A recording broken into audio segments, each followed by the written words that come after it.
All beings who wear the human form do not possess the same essential qualities such as a soul, a capacity for love, an innate connection to the divine, and the possibility for moral evolution.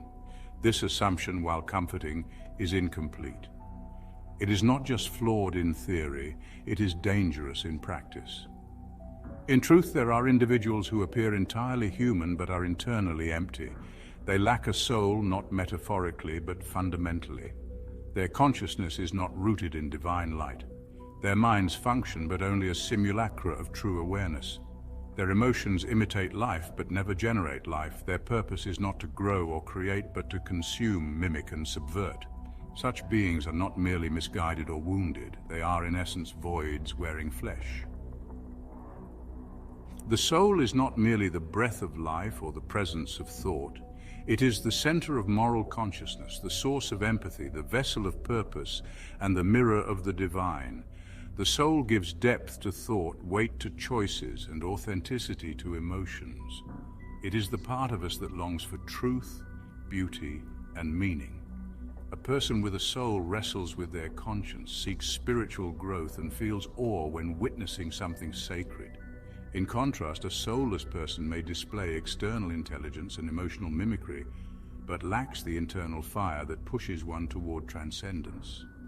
A soulless human being may possess intelligence, humor, even charm, but there is no higher purpose guiding their existence. They do not have an internal moral compass because they are not tethered to a higher field of meaning.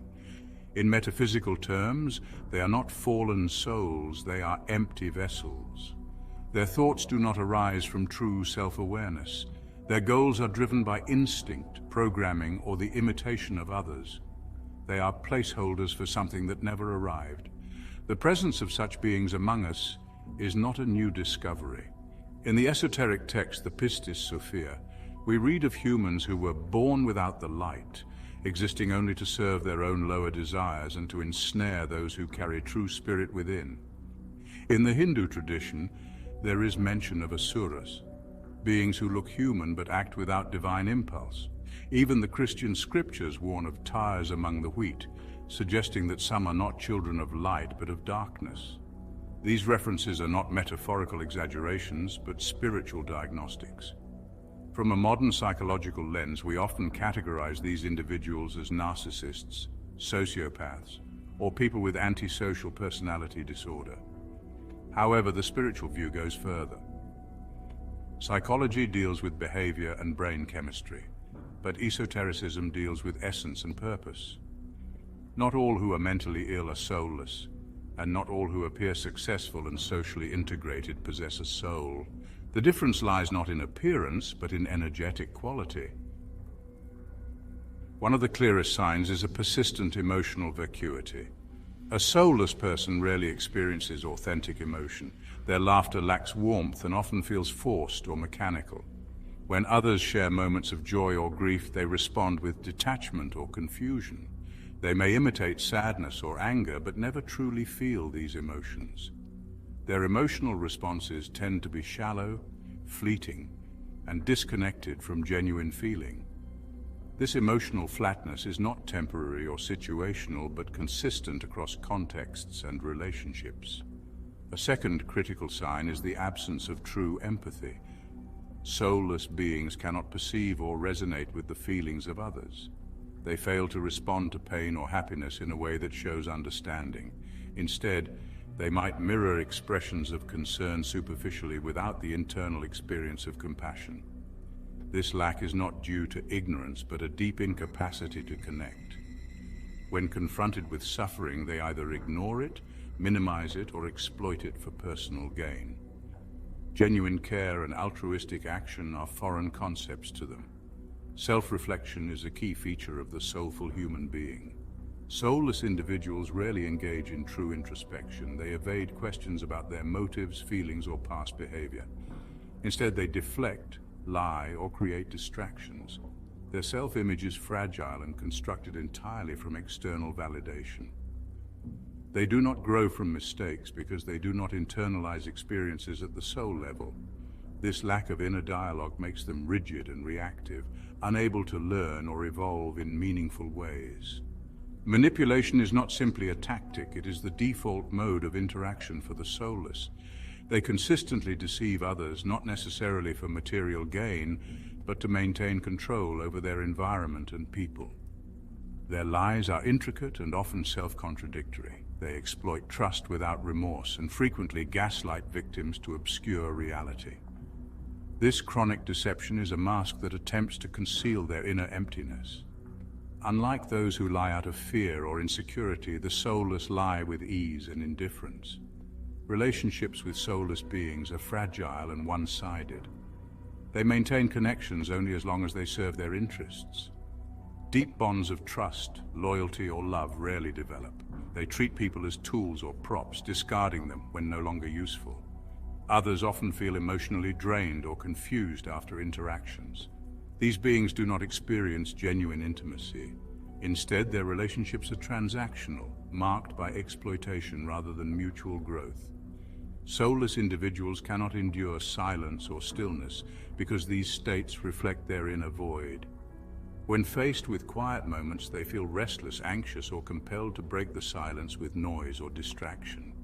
Their discomfort with stillness reveals their lack of inner peace and spiritual grounding. This restlessness leads to compulsive talking, excessive screen time, or substance use to fill the emptiness within. Their speech is often heavy with spiritual or moral language, but their energy betrays them.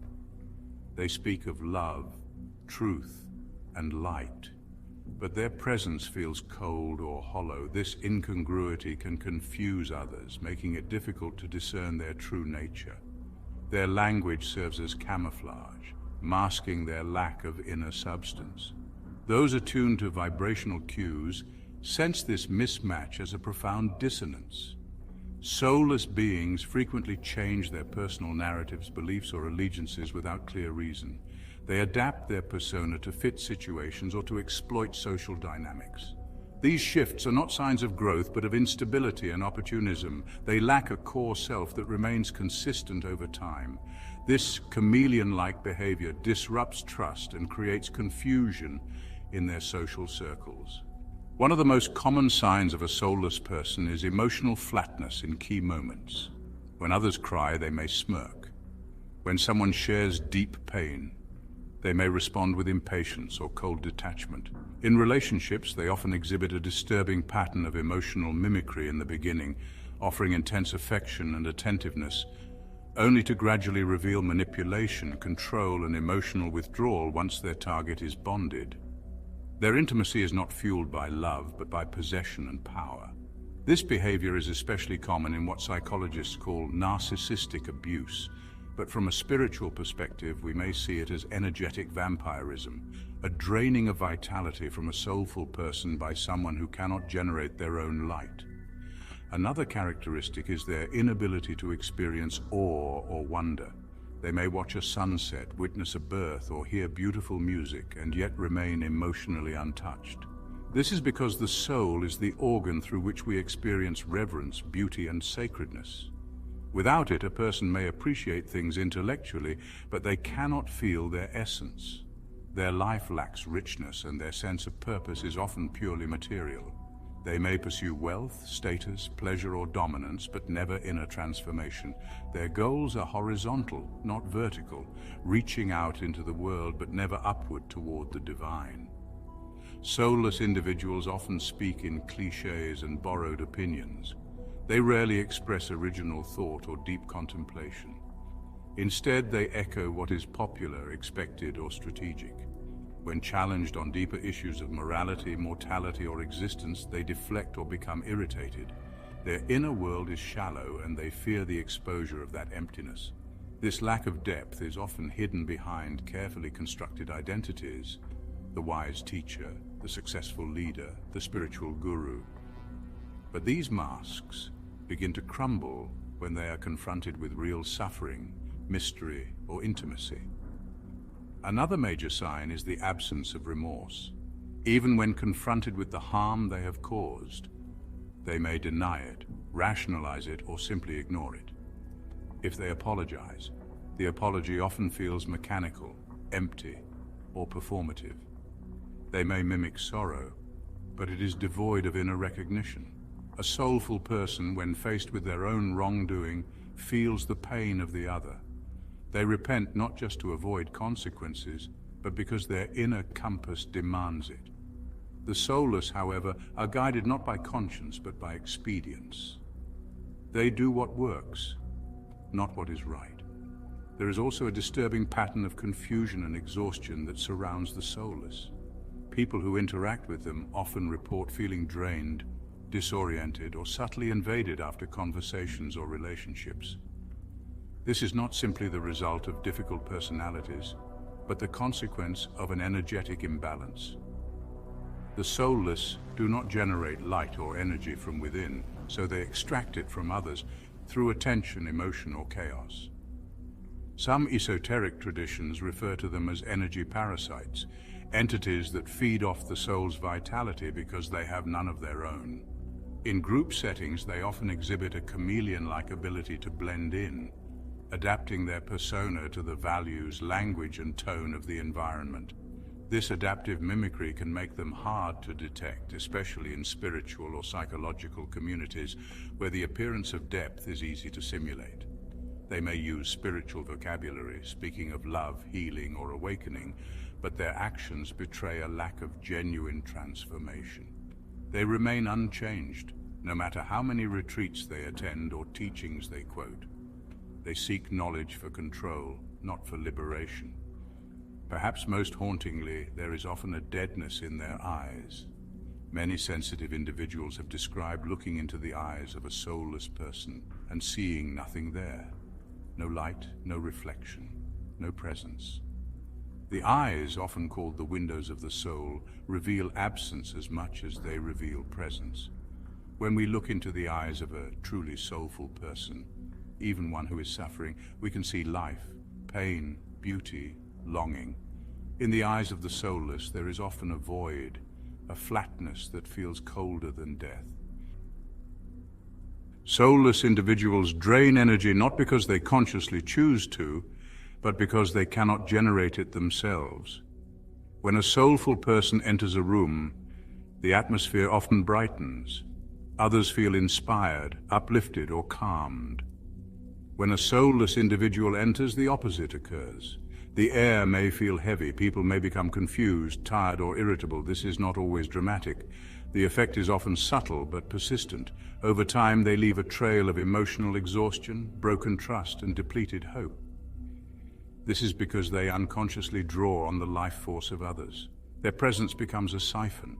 Therapists who work with such individuals often report feeling unusually fatigued, emotionally numbed, or disoriented after sessions. Healers and empaths may feel physically ill in their presence, as if their energy field has been punctured. Recognition is not about judgment or paranoia. It is about discernment.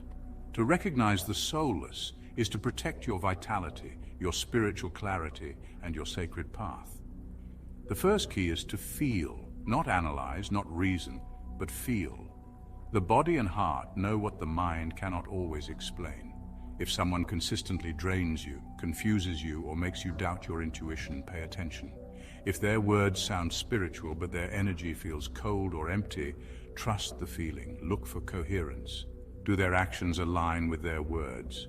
Do they show compassion when no one is watching? Can they sit in silence, or are they always performing? Another method of recognition is the stillness test. Sit quietly with them, ask no questions, speak no words. Let the silence grow. If they fidget, if they become agitated, if they attempt to fill the space with artificial emotion or nervous chatter, something is amiss. The soulless cannot rest in stillness, because stillness reflects their inner absence. Silence is a mirror. The soulless hate mirrors that show them nothing. To protect yourself, you must fortify your own soul. This does not require superstition or fear, but clarity and alignment. Begin each day by grounding yourself in the energy of your own presence. Speak aloud your connection to the source. Use language that resonates with your belief system, but be firm. The soulless respect boundaries, not kindness. Set energetic boundaries just as you would physical ones. Visualize a field of golden light around you. Carry talismans of resonance, not for magic but for focus. Symbols like the Ankh, the Eye of Horus, or the cross are not just religious icons, they are energetic anchors. If you must interact with a soulless person, limit your vulnerability. Avoid sharing your dreams, your traumas, or your spiritual insights. They will not understand and they may use them against you. Be kind but not open. Be respectful but not trusting. Most importantly, nourish your soul through beauty, prayer, meditation, and nature. The more vibrant your soul, the more resistant you are to their influence. Please share this video with whoever needs to see it.